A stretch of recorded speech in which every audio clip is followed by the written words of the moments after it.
What's going on, people? It's the Xbot 448, and guys, it has happened.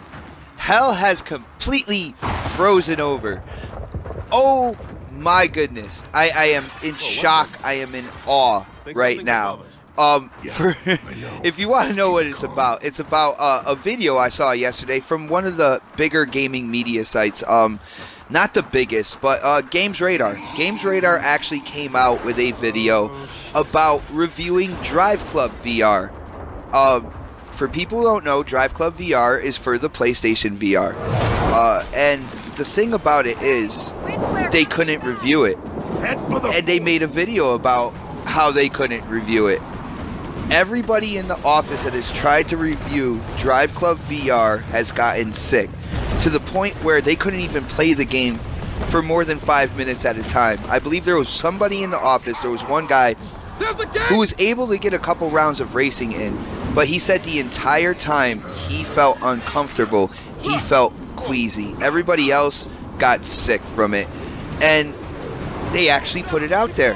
Can you believe it, guys? I have to give a big shout out to Games Radar when it comes to making this video. Now, if they do this on a more consistent basis, I will definitely go and watch their content more.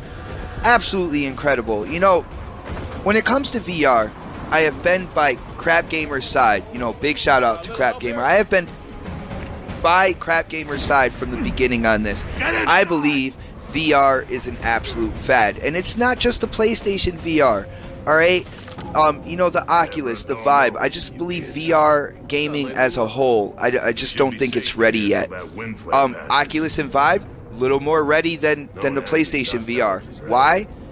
Because of PlayStation VR is a cheaper product. It is actually the bottom rung on that virtual reality ladder. You know, you have the Vive, you have the Oculus. I would even put that whole Samsung phone thing in between that, and on the bottom I would put PlayStation VR, just because, you know, Sony had to make it affordable. All right, if they're gonna have it with their console, if it's gonna be a console VR headset, it had to be affordable. So I think, you know, it just doesn't have that same hardware that the Oculus and the Vive have.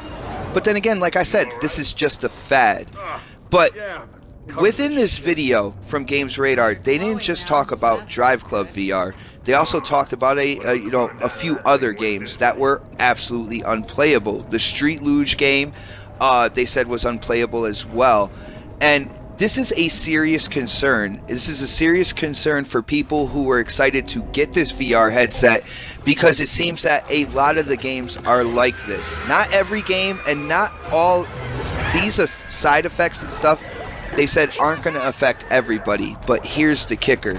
After they said that in this video, they also stated that everybody that they talk to, all right, and they are gaming media, so that means that's not just everybody in their office, that's other media sites, that's other people within the gaming industry. Everybody that they have talked to who has tried Drive Club VR hasn't been able to play it, which is weird as well, because they said the demo was absolutely fine. When they got the VR headset, it came with the Drive Club VR demo.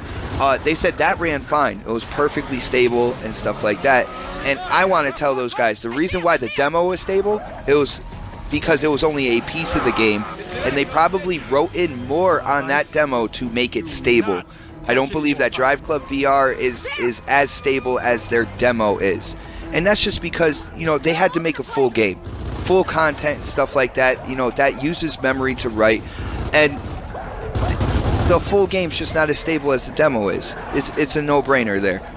But Street Luge is unplayable, and it seems that there's a lot of other ones. There was a couple other games that they talked about that puts you in that 3D space.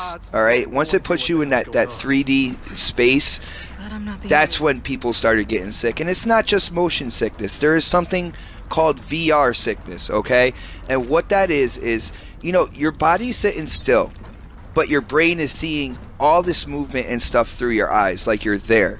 So your brain gets confused. It's like, are you moving or are you standing still? The rest of your body says you're standing still, but your eyes say that you're moving around, and this is happening to you, and you're in this environment, and it creates something called VR sickness.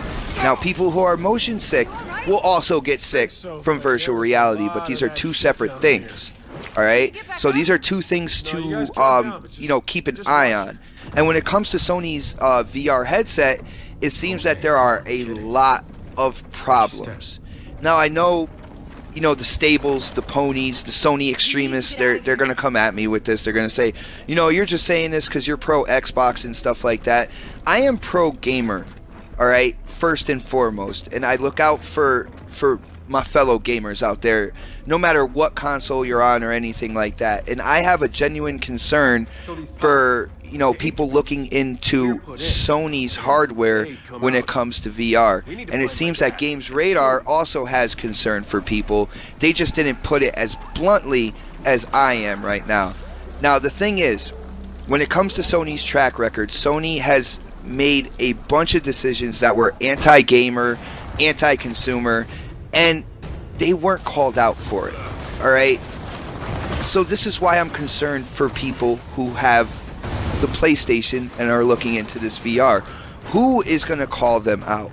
Now, I do give major props to Games Radar. I shout them out, all that good stuff. Now, I hope they do this on a consistent basis. But when it comes to the media, there is media bias out there. Even to the fact that the same gaming media that was bashing Xbox for the Kinect and hooking the Kinect up to your X1, even the adapter that hooks the Kinect up to the One S, they were bashing all that, but then they come out with tutorial videos on how to hook up your PlayStation VR and how easy it is with 1 wire, 2 wire, 3 wire, all the way through 5 wires, and it's so simple and stuff like that. So there is media bias out there. So they're not going to call Sony out. You have the Sony extremists out there who, they just basically swallow everything that Yoshida hands to them.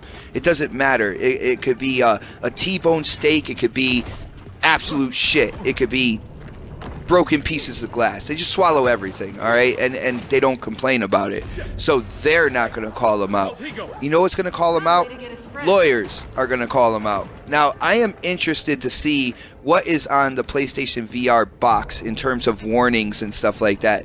You already know that they're saying that, people under 12 shouldn't play with the VR. All right, so that's a warning right there.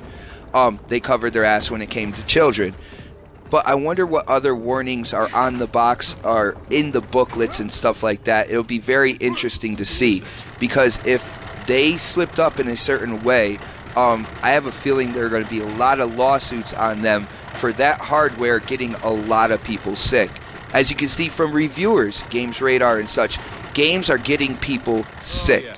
And this is one of the main reasons why I think this is just a fad. I don't think virtual reality is mainstream. I don't think it might not ever be mainstream, but this is a major concern for Sony, for PlayStation, and for Sony fans out there. So be careful, guys, if you're thinking about getting this virtual reality headset. As usual, if you like the video, you like the topics, definitely hit that thumbs up button for me. If you haven't subscribed yet, definitely subscribe. I have a bunch of content that comes out every week, gaming news, live streams, and of course we always have the next podcast, which is every Saturday at 6 p.m. Eastern. But as for now, this is the Xbox 448, and I am definitely signing off.